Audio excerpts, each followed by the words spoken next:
Good evening to everybody joining in India and good morning to those joining in the US. My name is Rukmini S. and it is a privilege to welcome you to today's CASI Data Seminar Series webinar. The Center for the Advanced Study of India, CASI, at the University of Pennsylvania is a unique research institution that aims to nurture a new generation of young scholars of contemporary India. My thanks to Tariq Tachil, Cassie's wonderful director, who is out on the field but also trying to be here this evening. The community of those working with data on India is wide, diverse, and vibrant. Over the last few years, advances in open data have allowed for a big leap in accessing and using data, and this seminar series hopes to push that frontier further. The pandemic brought into sharp relief the need for timely and accurate data on the health of Indians. So it gives me great pleasure to welcome today's presenter, Dr. William Jo.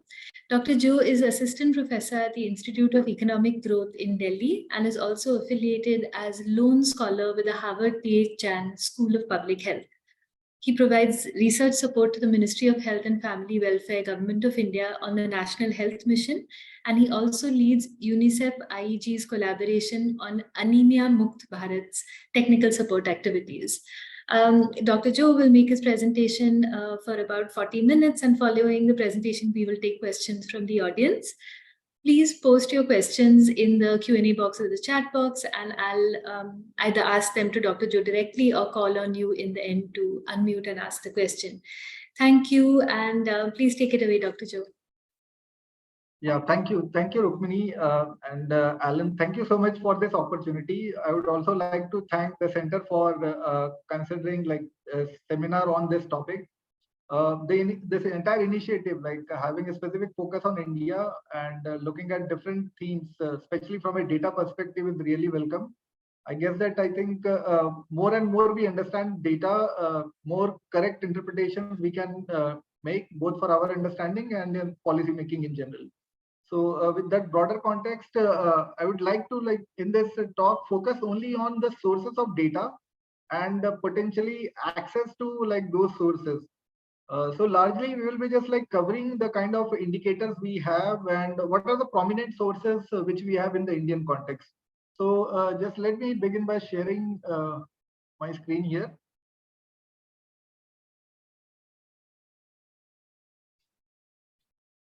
So I hope the slides are visible.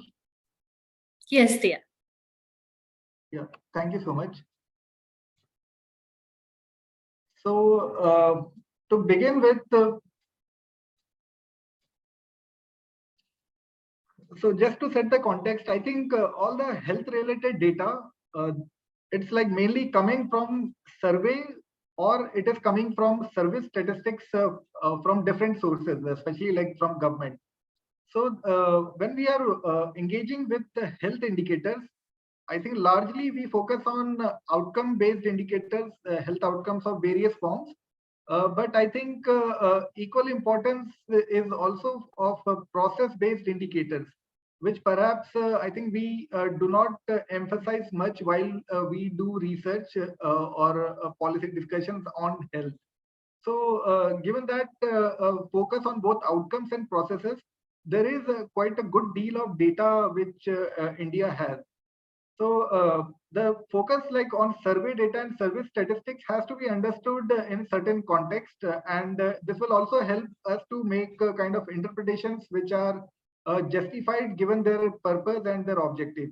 So broadly, the survey data is designed with a very specific task of collecting information on a particular set of indicators. Often it can be a key objective related to one indicator, but broadly about a theme or a set of indicators around a particular theme. And these survey data is basically guided by the sampling design that is based on the estimates that we want to calculate. So do we need representation at the state level or the district level? And these are important concerns while we do the sample for the survey. Then most of the survey data applications are not only about estimates, but also a lot of these are used for understanding causal relationships and even associations across the different determinants, which are often very instrumental in helping policy making. On the other hand, we have service statistics, which is like a broad range of program-based management information systems to collect indicators which can facilitate reviews and also course correction in certain kind of settings. These are indicators which are like following a broad systems approach. It's very prevalent in the development sector. In the government also, a lot of these kind of service statistics are collected, and the frameworks that they use are also much more broad based, that captures both like outcomes as well as the processes. In that context, the service statistics, the main focus is providing real-time information for reviews and also to ensure kind of more discussions about how they can implement the programs better. Also, a main concern is about using the service statistics at all levels, like right from grassroots levels till the higher level, that this data is available and can be used for policy making. But given the kind of nature of data of survey and service statistics, we find that survey data estimates can be more robust because they are based on a very different kind of scientific understanding of data collection. On the other hand, service statistics, it's like evolving, and the way it is organized, there are many things like right from data entry, data collection, the completeness issues. But in the Indian context, it's good to note that a lot of these statistics are evolving, and the statistics can be very useful to understand the direction of progress for particular kind of program or indicators. So when we like discuss the indicators related to health, I think we should have much more broader kind of approach to look at health indicators.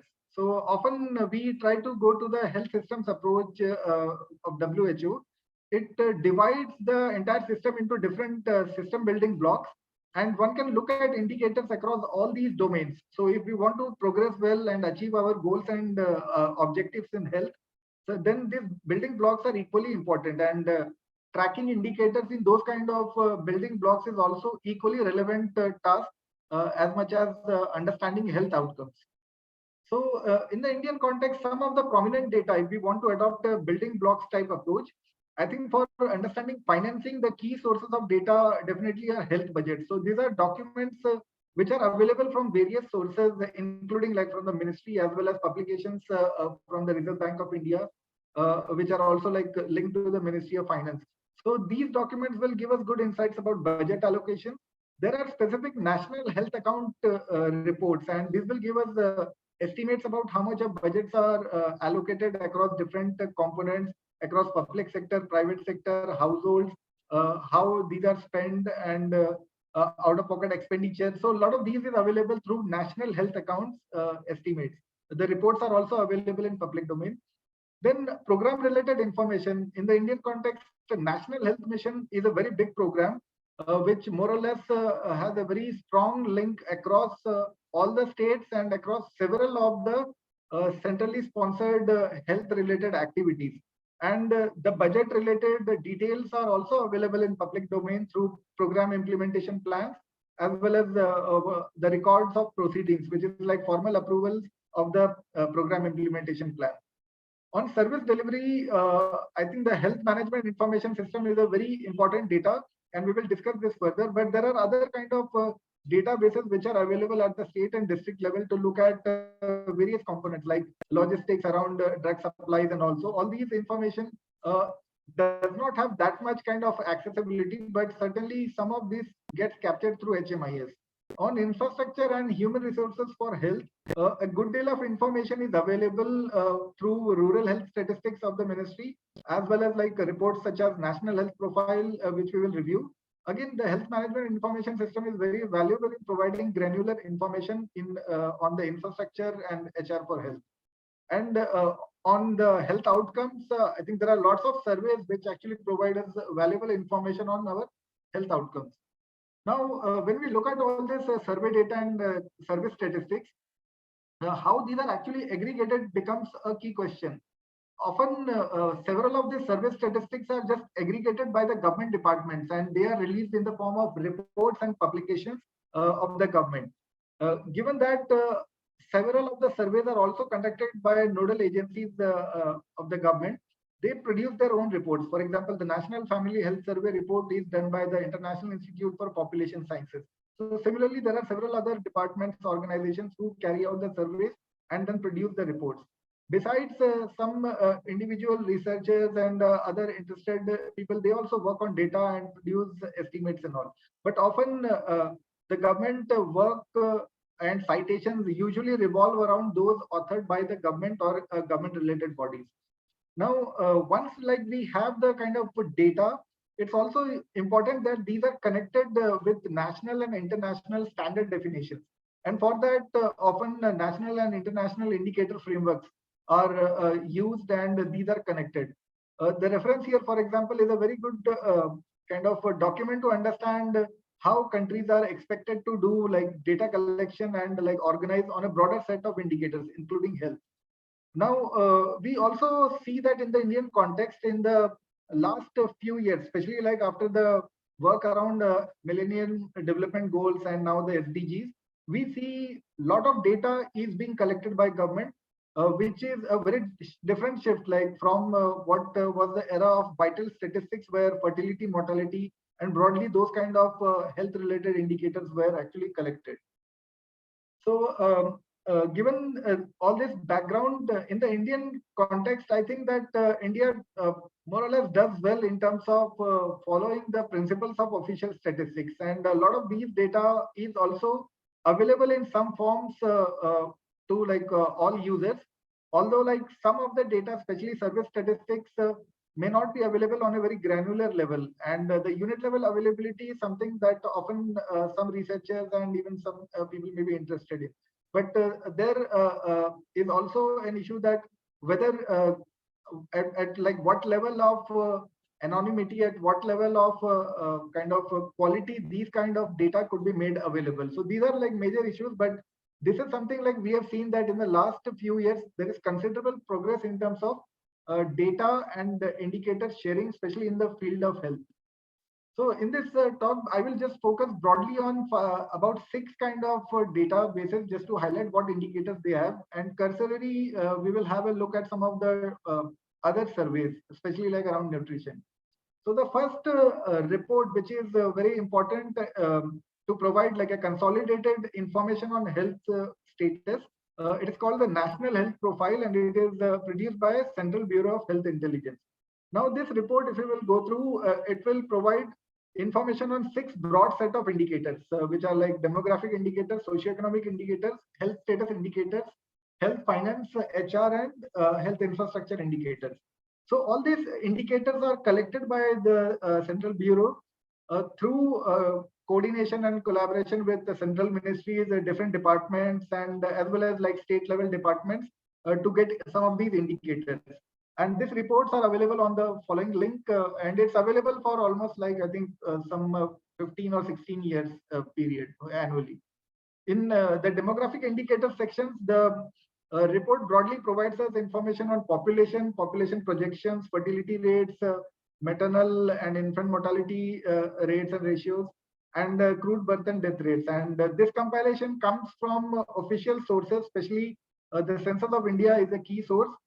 In the absence of latest estimates, they also complement with some direct and indirect methods of estimates. So especially like the sample registration system, SRS, statistical reports and bulletins, they provide a lot of information about these vital statistics. They are also supplemented with other direct estimates and figures, which are like derived from or like mainly borrowed from the CRS and reports such as medical certification of cause of death. The socioeconomic indicators provide some glimpse on education, gender, poverty, and employment related domains. And indicators such as literacy, age at marriage, per capita incomes, some idea about poverty, although it's like almost more than 10 years older data. But some of these are still reported in this particular National Health Profile report. And this data comes from, again, from Census of India, as well as like important ministries like Niti Aayog, Ministry of Statistics, Program Implementation, Agriculture, and Drinking Water. Plus, like state governments also provide insights on some of the data reported here. The health status indicators provides us information on state-wise distribution of cases, especially the communicable diseases and NCDs, non-communicable diseases. The main kind of information is listed here. On communicable diseases, we see a lot of conditions which are like vector-borne, as well as other acute conditions, including diarrhea and all. Then on NCDs, I think major diseases are covered. In addition to that, we get information about accidents, suicides, and unnatural deaths. So some of this data comes from the National Crime Records Bureau, along with like usual data, which is sourced from the various divisions of the ministry. Maternal and child health data is also reported as part of this. The National Health Profile also reports some health financing indicators, and these are again borrowed from Ministry of Health budget documents from different divisions, as well as the National Health Authority on like some of the insurance related schemes. Some of the out-of-pocket expenditure and treatment related details are used from the National Sample Survey on Health, and as well as like broadly public expenditure details from the National Health Accounts reports. Further, the human resource for health information is also provided in the National Health Profile. And these information gives us ideas about number of doctors, dentists, and other like health related practitioners. Also, it gives us insights about medical education. In addition to that, it also provides us information on the human resources in public health facilities as well as other government facilities. So these information again comes from various councils, medical council, dental council, the nursing council, pharmacy council, as well as the concerned line departments from the various ministries like railways and Ayush, as well as the Ministry of Health. The health profile also gives us update on health infrastructure, mainly on medical education, as well as the service infrastructure, the distribution of primary healthcare facilities, including subcenter, PHC, CHCs, as well as like higher level tertiary care facilities, district hospitals, medical college, some details on hospital beds, blood banks, etc., and a glimpse on the clinical establishments that are also registered. So all these are also sourced from similar kind of departments of the government. Then, given that report, which gives us like a good consolidation of all these indicators, there are other specialized reports such as the cause of death statistics, which is available from the sample registration system. Now, this is an indirect approach in the sense that this is coming from a sample, and these are like estimated based on the sample, which is again a very big sample. Now, the SRS is broadly a system where like the sampling units are distributed across different parts of the country, and we have enumerators who are like located at the sites, as well as like there are enumerators who visit on a like a frequency of 6 months or so to do a process which is called a dual method of recording of the data. So this gives more quality to the SRS data. In 1999, what happened was that the survey of causes of death was merged with the SRS system, and then subsequently the method of verbal autopsy was adopted to study the causes of death. And then this was used to produce this indirect estimate on causes of death in India. And the causes attribution was done with like a procedure where two independent trained physicians were assigned for each death. They would review the data which is provided to them and come to a conclusion following the WHO ICD 10th revision for the disease classification. This is again a collaboration between center and state government. And the idea is to have like a definition of most probable causes of death such that like this can help in understanding the problems and then address them through policy. So this indirect methods, as you will see the SRS, it's quite an elaborate system where there are like enumerators at the field level who are guided by the supervisors, and they will again have contact with higher level teams at the regional level as well as at the headquarters. There is again a quality assurance team. There is support from AIIMS as well in understanding that. And the verbal autopsy broadly follows a method called the RHYME approach, where like the investigators are trained about how they can go and discuss about the cause of death, and then try to produce the report for verification from the physician and for attribution of the cause of death. Just to give a glimpse of one of the tables from the report, broadly like age sex wise categorization is presented, and some important diseases are also studied in detail in terms of the tables presented in the report.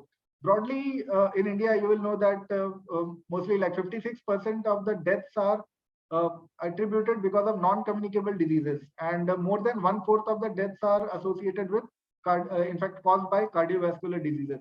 So detailed classification is provided at an aggregate level and to some extent at the state level. Now that was an indirect approach because a sample was used. The direct approach is based on the vital statistics division of the Registrar General Office, which gives us a compilation of the medical certification of cause of death.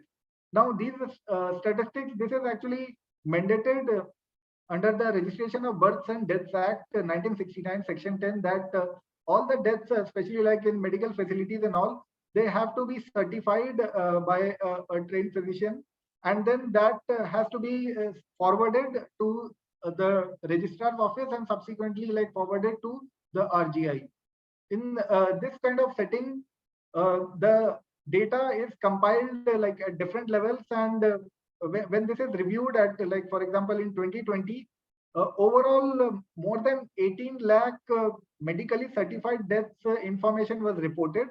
And if one tries to compare this in terms of like the ratio of total registered deaths, it is like roughly about 20 to 23%. So a good number proportion is actually captured through the medical certification process, but there is still like scope to further improve the medical certification of deaths. Now, given this direct statistics, this report basically provides information on various groups of deaths and the kind of distribution. So again, we see that the estimates from the indirect approach and direct approach are quite consistent.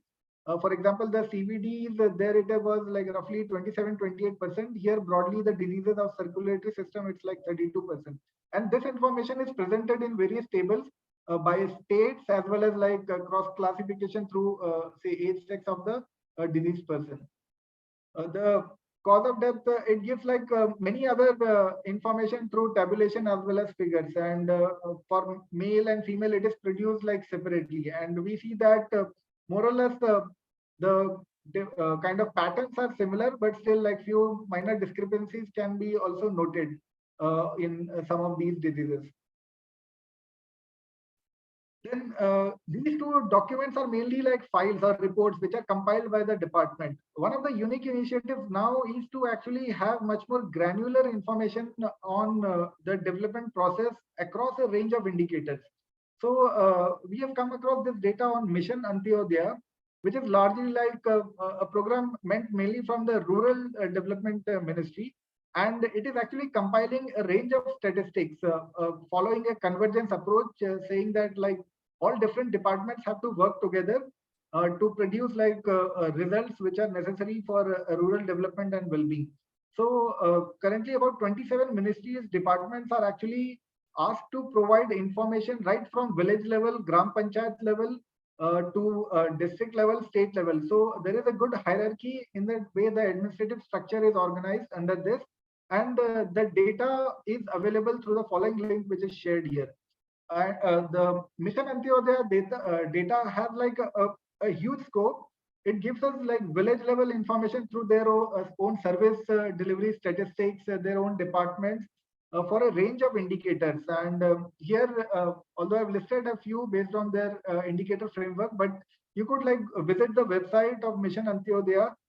A good deal of information is available. I think this is one of the very unique initiatives that we see in recent times in terms of data sharing across villages, Gram Panchayats. Thing is that this is focusing on rural areas. Probably like similar initiatives will be also needed for urban areas, but that mechanism has to be worked out. But currently the Mission Antyodaya data, it captures information for about 735 districts. There are about 7201 blocks. And then almost 2,70,000 Gram Panchayats, and then more than 6,67,000 villages. So the information capture is very good. It's like very close to 98-99%. So in fact, like almost all the units are reporting data on a range of indicators, which is really a commendable achievement on this program. So The data which we looked at, you could download that data from this particular link. It gives us information on a wide range of parameters related to different departments. So the interest here, of course, is on health related indicators, and I will just highlight some of the data, the items that we have there. So under the data, we have about 40 indicators, and it gives us village level information on like what kind of health facilities are there, distance, etc. at the village level, availability of different services, including like the Jan Aushadhi Kendra, which is like for the public sector medical distribution scheme. Then on other various service statistics, including the Anganwadi service statistics about number of children stunted, number of beneficiaries who are like receiving services and all. So this also gives us village level numbers on anemic children, stunted children, then low birth weight babies, as well as like the numbers of child and maternal deaths in that geography. Also information on TB as well as like mental health related institutional access. So all this data is available, and this is collated or uploaded by the different providers at the village level, including the frontline workers, ASHAs, ANMs, ICDS supervisors, Anganwadi workers, in some cases women self-help groups, and largely the panchayat office has to provide a lot of these indicators. So this is really a remarkable source of data, and lot can be like examined here. Again, this is the kind of statistics which one has to look very carefully before making interpretations and all, in terms of like completeness, coverage, as well as like what is the scope of those kind of indicators in these various reporting platforms. Now, in the health sector, one of the major source of service delivery statistics is health management information system.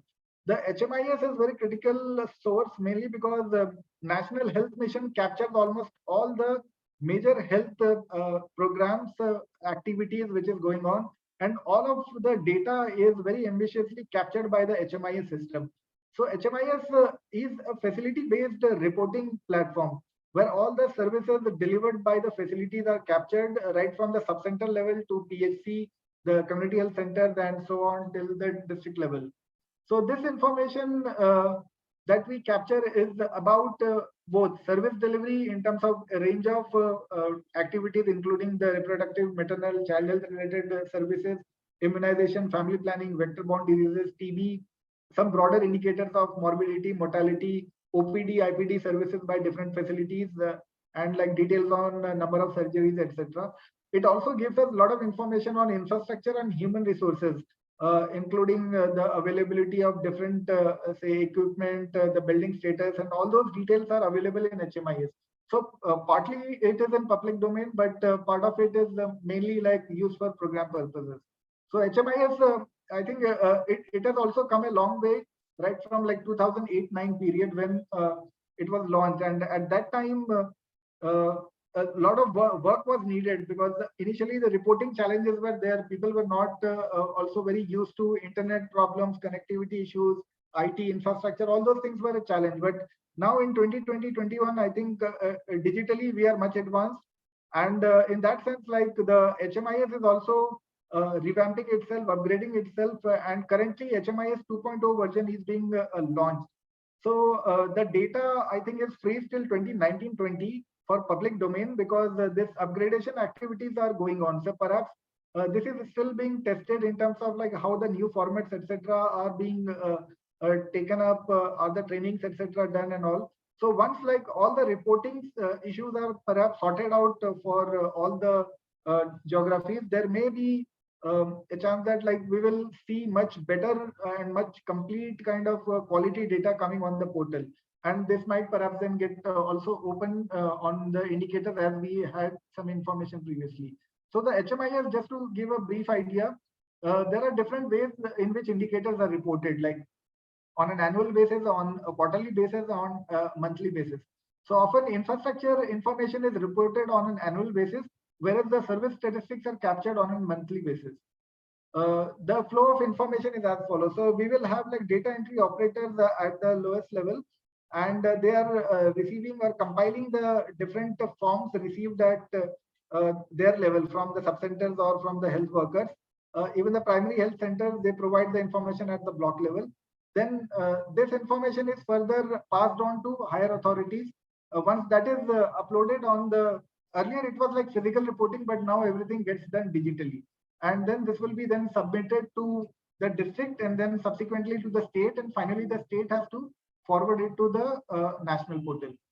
So the HMIS now I think is going through a much better feature of like digitization, where more features such as this API are also introduced, which can facilitate very quick exchange of data across portals, because many states also maintain parallel portals.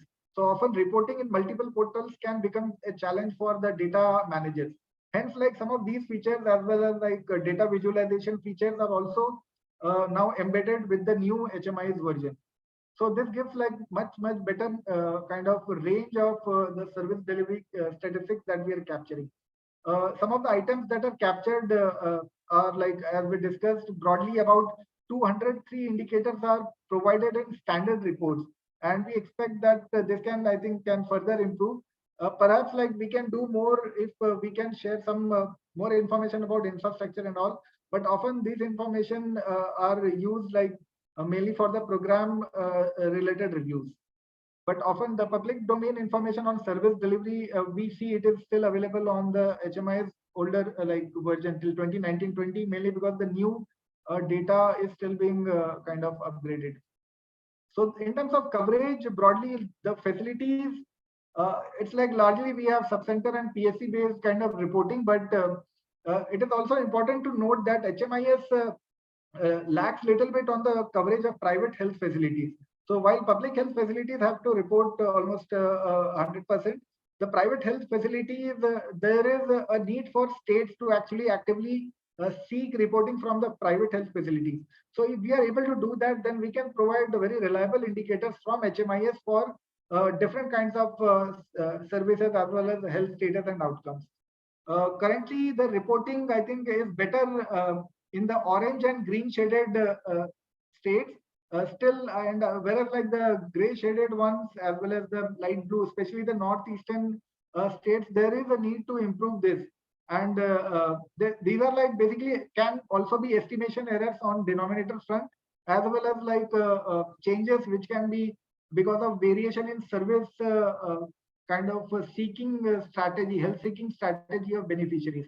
So for example, Delhi has more ANC registered vis-a-vis estimated pregnancy, because we see that a lot of people come in Delhi for work. So migrant population, and hence we expect that there will be more ANC registrations here compared to what we estimate given the population of Delhi.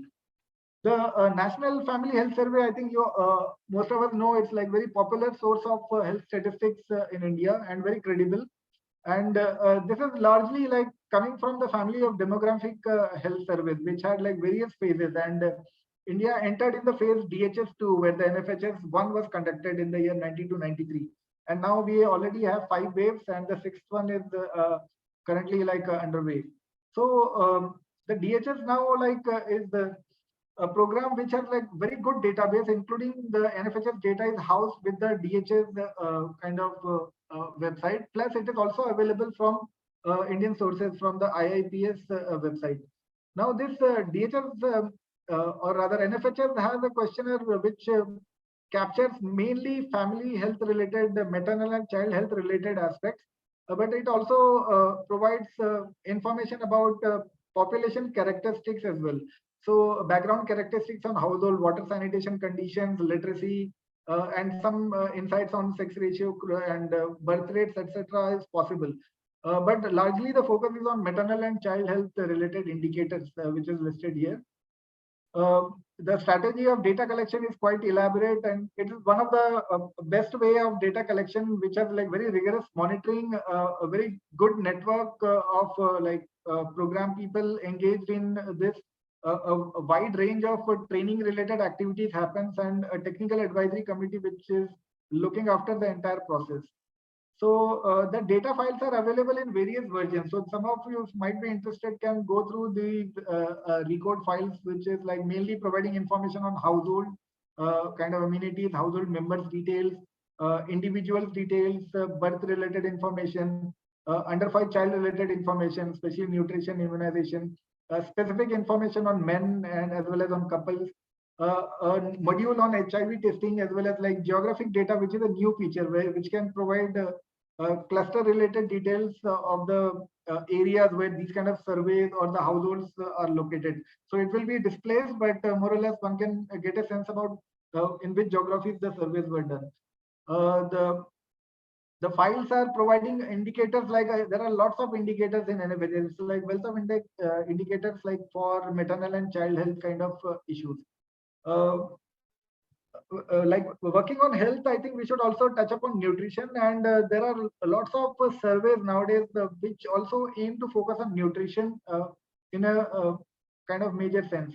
The survey related to nutrition, I will just like come to that in a moment. But before like discussing the advantages or like the challenges with NFHS, I think it should be noted that there are gaps even here. Prominently, we know like income, expenditure, etc. It's difficult to collect, but I think the adolescent, the children and adolescents, especially like 5 to 14 years age group, is something which needs more attention in data collection, and this is becoming a very important policy focus nowadays. So I think NFHS can perhaps aim to include that, if not now, in the subsequent waves at least. Apart from that, I think NFHS, one more challenge is usually it provides like district level estimates for certain indicators, and that is something perhaps one has to be really careful about when we are interpreting that. So just to give an example, I do work on anemia related aspects, and when we were looking at the district level estimates for anemia, which is also available with the district fact sheets of NFHS. So we see that often the sample available for estimation varies considerably across districts.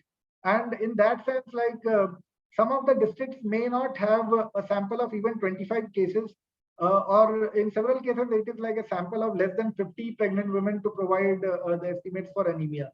So given that context, largely we will see that only the yellow shaded region here, it's like quite low. So very few geographies can provide us much better or much robust kind of estimates. So by robustness here, I imply that the estimate will have a much tighter confidence interval around that.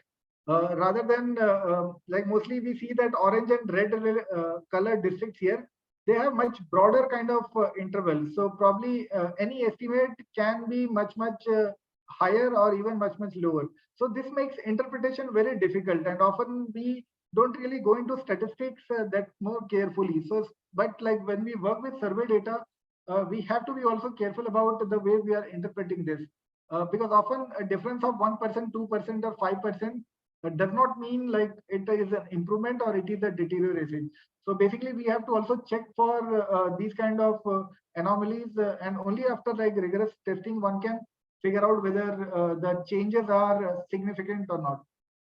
So Doctor, just quickly to say that I think if you took another 5 minutes, then there would be enough time for questions after that.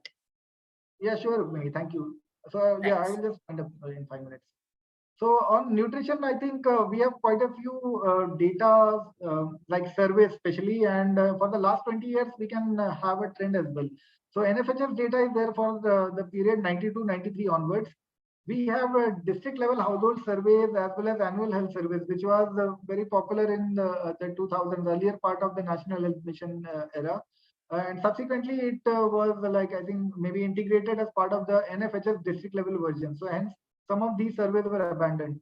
Then we have NSF expenditure information related to food intake, which can also be considered as part of the nutrition domain. Recently, one survey was there on National Nutrition Survey, CNNS, which focused on children and adolescents. This is also an important source. The National Nutrition Monitoring Bureau, the National Institute of Nutrition in Hyderabad, they do collect a lot of data on food and nutrition, and that's also a very critical source of information. Some more information from longitudinal aging studies, especially on the elderly population and their nutritional status, can be sourced from here. Finally, on the consumer pyramids household survey. So this is one of the private sector initiatives from the Center for Monitoring Indian Economy, especially led by Mahesh Vyas. In this initiative, I think it's commendable that they have tried to come up with a design which is more or less like kind of aligning with the National Sample Survey design, and capture a range of indicators from the like the survey from the households. And it is also interesting that this is a panel where one can examine the change happening to households over the period of say last almost 10 years. So currently, the sample which they are having, it is basically covering districts through homogeneous region. So currently there are about uh, there are about 110 homogeneous regions, which is like cluster of districts. The sample in each region is like roughly 418 rural and 336 in urban areas. And the sample is also like they have a good documentation on understanding the response rates, which is like over 85%, which is quite commendable given the efforts. And the kind of design and the sampling details are also provided with the CPHS. So the questionnaire on CPHS gives us information on a range of indicators, and especially I picked up the household health related expenses component, which provides us details on expenditure on medicines, on doctors, fee, etc. Components like insurance and other health related expenses. So it's a good source. It is a panel. The thing is that it is actually available on subscription basis. So maybe that is something one has to figure out. So given the broader range of data that we have, broadly, I feel that the health data landscape, it's like improving considerably, and we have like a lot of data. The health registries are also there, but still that data, I think a lot of sharing will be needed. But we see we are coming a long way forward to meet the expectations in terms of our indicator framework, which is designed on the basis of the SDG indicator framework. We also have a national indicator framework. Nevertheless, there are gaps in disaggregation of the data, and maybe we can be more timely in some of the statistics. Plus, quality and consistency for survey as well as service statistics is critical. And again, this will be a continued affair, which one has to focus upon. More debates and discussions will lead to further improvements in these kind of data. The HMIS 2.0, it's a good news. It's getting updated. And we hope that this will be again open in public domain for at least some of the key statistics.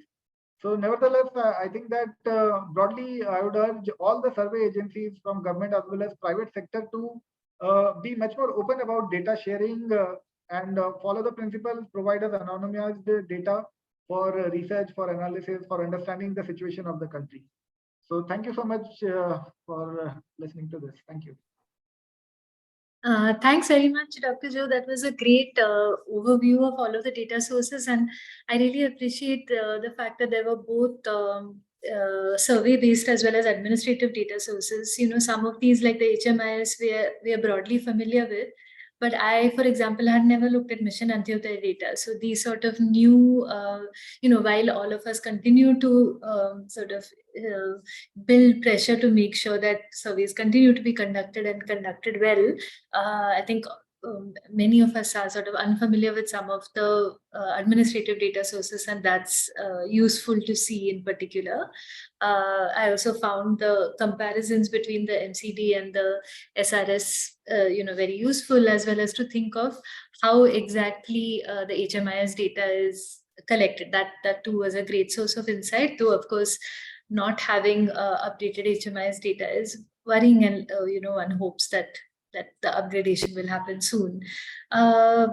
We have some great questions. The first question is from Ritika. Ritika, are you able to unmute and ask, or would you like me to ask the question? Ritika Ram. Yes. Should I go? Okay. Okay. So Ritika's question is, what is your take on the proposed hemoglobin HB is, I think, hemoglobin cutoff for anemia, and that it is no longer included in NFHS 6. So I have been reading some reporting around this, and I was wondering, in line with Ritika's question, if you had looked at this and if you had thoughts on its absence from NFHS 6. Yes, yes. Yeah, thank you for the question. I think that has been a kind of a concern, and several people have actually, because NFHS used to provide us anemia-based estimates. So consistency could have been maintained, but I think between NFHS 4 and 5, I think more and more as the program got attention and this particular condition, especially this is the only indicator which I think worsened a lot.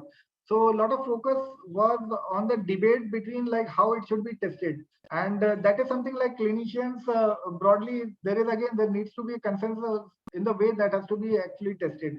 So the challenge is that the capillary based measurement as well as the venous measurements, they provide very different estimates. So which was apparent from the comparison from NFHS and CNNS data. So given that it was actually, then another concern which I feel is it's related to diet and all, and probably there is a diet-based survey which is coming up based at the National Institute of Nutrition. So they want to integrate it as part of that survey, so which can provide us like more associations for understanding that. So this is something which was the thought process, I believe, in terms of like the data of anemia being shifted to the other survey. So I'm sure that it will be available through other survey, which perhaps like given the scope and the kind of quality issues and many concerns, probably that must have been the decision of the technical group to like shift it to the other survey perhaps. Yeah, thank you. That's really interesting. And also, I do think it's valuable sometimes to consider when we worry about indicators being dropped, whether they were being collected well and whether there is a better way to do it. So I think similarly, there is concern about questions on disability being dropped.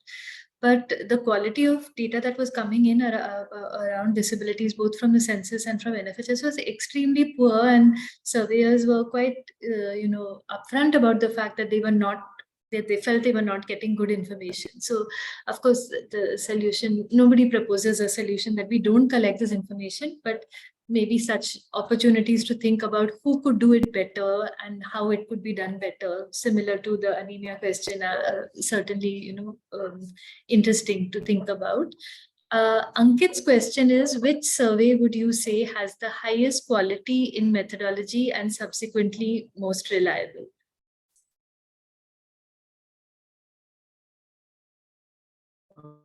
Which methodology and cost wise. So thank you, Ankit. I think it's like a very broad question in terms of like what approach one should adopt in terms of so that if you will just simply look at the number of questions and perhaps the budget and all, one can see that the kind of scope NFHS has, it's quite efficient in terms of providing that range of information and with that level of granularity, especially the district level estimates. So NFHS is very efficient. Then in survey again, cost and quality, often like people say that if you are going for quality, it will be very expensive, but there are also the objectives, like what kind of data we are collecting. So despite like efforts, there are certain kind of indicators which may not allow us the kind of like good robust estimates if we will spread it out across say all the districts. So for example, anemia was the case where now we saw that it's very difficult to have that kind of data. And on the other hand, if we will go for say venous data sample collections, then the challenges will multiply because we have to transport it quickly. The cost will again increase further. So given the kind of, I think the way we are doing, NFHS has shown us to be much more cost effective, probably like compared to other surveys, which have much more limited kind of scope as well as indicators that they capture. Thanks.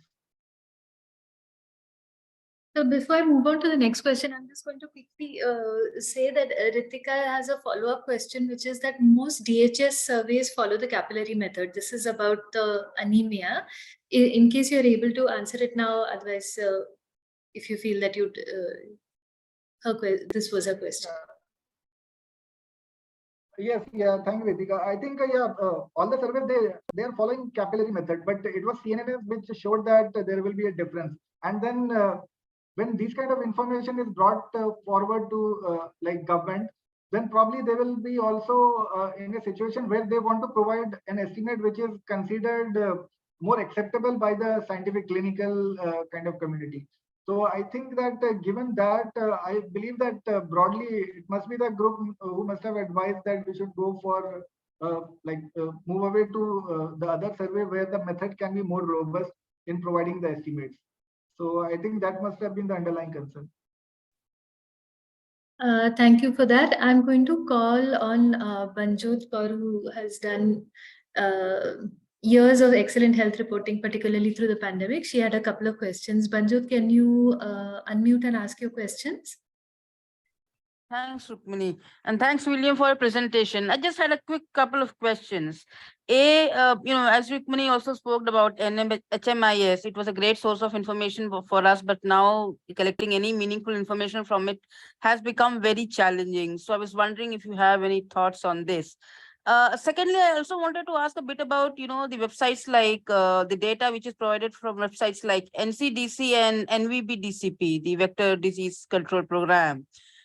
They have year-wise statistics, but they do not give state-wise and district-wise statistics. Again, as reporters, sometimes it's very important for us to get that, but we don't get from either of the websites. So is there any other source from which we can get the more segregated data which NCDC and NVDCP provide? My third quick question was a bit, there are different sources of data to collect, what is the access to sanitation. One, of course, which I know is NFHS. Could you please guide us if there is any other source apart from NFHS to collect data on sanitation, access to sanitation services? Thank you. Yeah, thank you, Banjot. Thank you. So I think the HMIS, as I mentioned, the HMIS version is getting upgraded and it's done.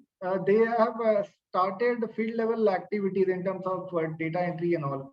So basically the formats has to be reached to all the facilities and all the data entry operator frontline workers. They have to be trained in the way the new format information is being captured. So it's a very massive exercise and probably that is the reason for delay. But it seems like more or less it is done, and it may take another maybe a couple of months or so that they test it out in terms of whether they are executing it and getting the data as required. So that is the delay because of which I think it is freezed for the older version of 2019-20. So once all the checks are done, perhaps it should be again, I think, continuing in the same format as I think previously it was done. I think health department in that way has been like much more open in terms of sharing the data, especially the program related information. But you are also correct that some of the data, especially like on kind of sectors such as say vector-borne diseases and all, some of this is not available. The HMIS used to provide like some of the indicators. The national health profile has state level disaggregation.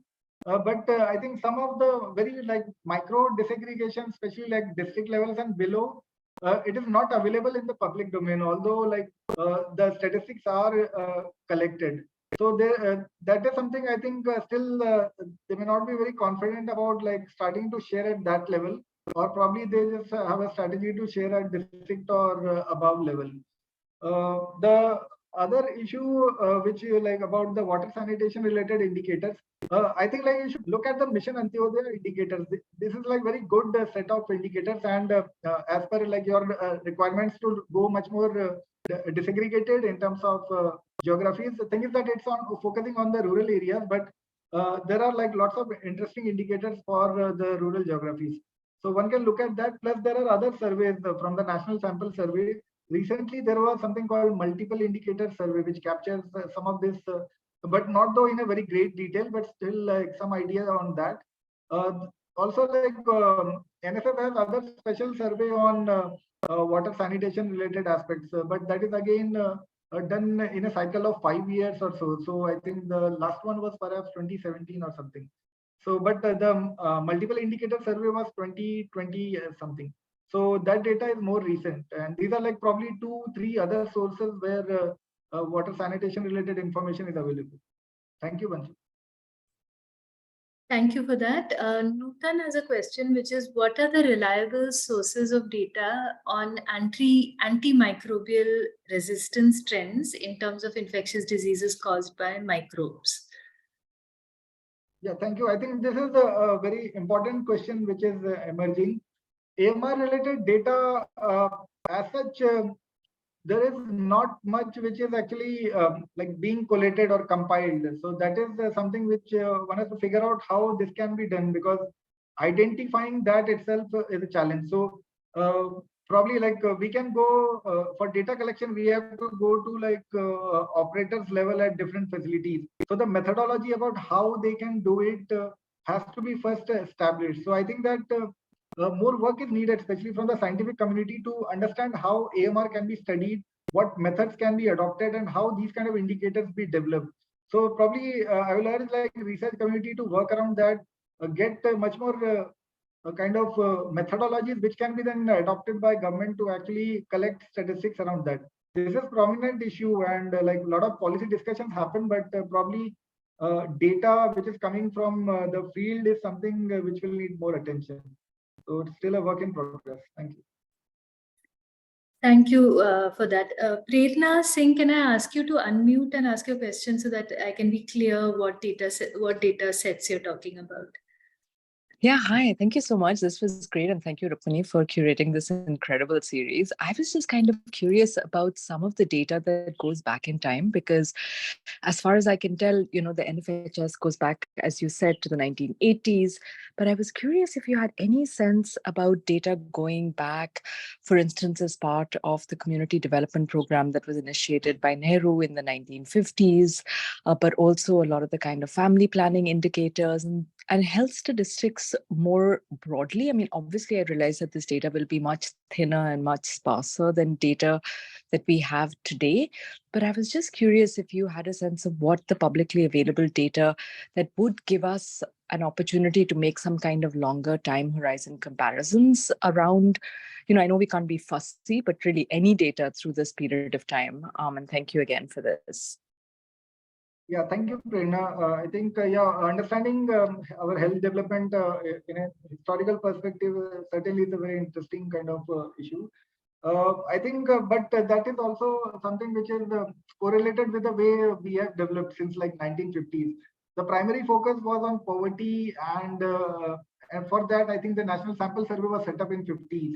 And then they started this survey, testing it out, and in 70s they were more formal in collecting consumer expenditure. The poverty line was a big thing, and around that some of these data was getting collected. At the same time, population was emerging as a challenge, and there was something called World Fertility Survey, and India was also actually using that format for data collection, the World Fertility Surveys. So it was quite popular in 70s, and a lot of demographers and all, they were working on this. At the same time, census was the only source which then many of the technical demographers used to apply direct indirect methods to estimate these kind of trends and patterns in fertility rates, mortality rates. So that was, I think, one of the kind of bread and butter kind of task for the demographer community in 60s and 70s, using census and then doing things. The SRS was also built up in late 60s, and then it started providing information on from like 70s onwards. But the main focus on some of these indicators was in 1980s. And then that is where like subsequently India improved, and especially the NFHS was launched from 1990 onwards. So some of the historical data, definitely the World Fertility Survey, and then census, but one has to then look for some methods from demographic techniques to actually infer those kind of indicators. But that is, I think, broadly that. NFS is there, but the focus is on income, employment, and those kind of broader statistics. Thank you, Prerna. Thank you for that. What I'm going to do is I'm just going to collate the last couple of questions so that we don't keep you much longer.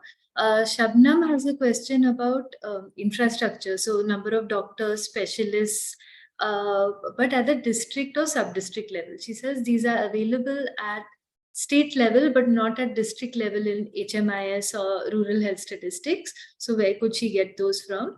And Gayatri's question is also about administrative data, but she says, given that they're all so diverse right now, is there a way to, is there some importance being given to the linkability or convergence of these? And is there any standardization in place, especially in terms of geographic identifiers? So let me just ask those two, and then I'll end with two more after that. Yeah, thanks, Rukmini. I think Shabnam's question I got, which was about like the HR details at the district level. In the reports, as she rightly notes, it's available at the state level kind of disaggregation. The district level, one also possibility is that like whether the government departments, they have thought about going to district level in the reports. As such, the report itself at the state level tables becomes too bulky, and then bringing in district level disaggregation, something which is like just kind of a speculation that they have not yet considered that thought itself.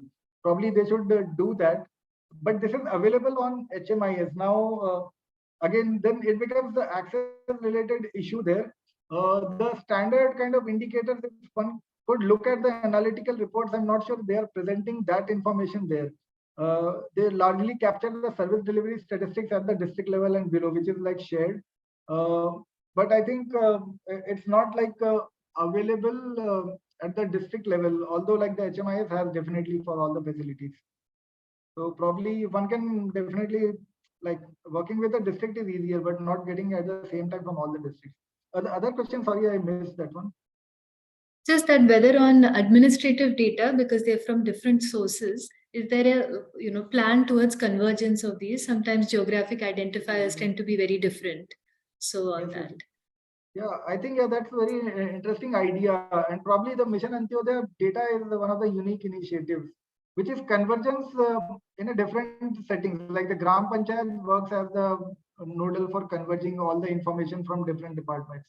So this is a good way of collecting that data. Plus, the ministries and all, they are also working across like different ministries to like share some of the information. I think some work is also going on to share nutrition related or ICDS related information from the WCD to Ministry of Health. But still, I think more discussions, etc., will be needed because there are again two different ministries and how they will collaborate, the protocols and all has to be worked out. But it is something which I think convergence is a great buzzword nowadays. A lot of work is happening at all levels.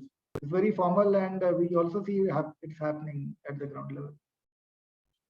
Thank you, and thanks for giving us this extra time. I'm just going to end with one question that has two parts, all to do with the national health profile.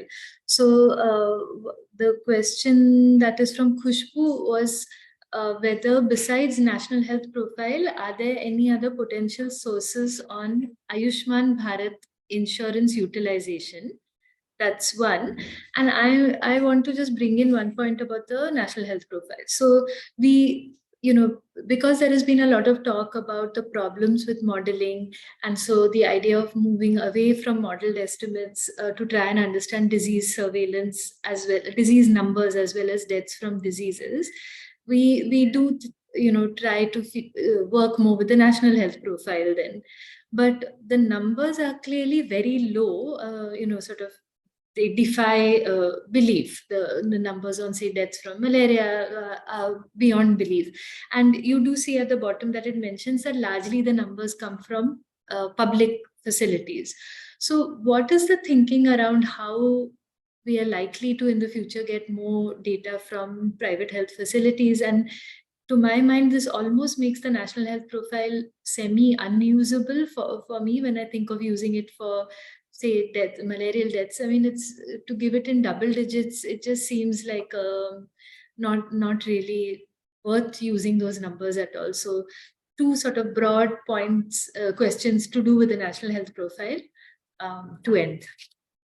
Yeah, thank you, Rukmini. And of course, the previous question on the insurance program. So the PM website should have details on that. In addition to that, you could also like glance through the National Digital Health Mission, which is called like the Ayushman Bharat Digital Mission. So ABDM, they have a dashboard, and it gives us like a status on records which are linked and all. And there is a section where some of the facilities which are linked and who are actually getting amounts, and also some of those details are also available through the ABDM. Again, it's a public open website. One can download all the statistics from that. So this is something which I have noted in like last few years. Like some of this data, it's easily one-click downloadable, including the Mission Antyodaya. So that's a very good feature which the government is coming up with. I hope like this will continue with other kind of portals and all. So it can be a very good exercise. Only thing is that working with service statistics needs a lot of kind of understanding of convert that statistics into indicators.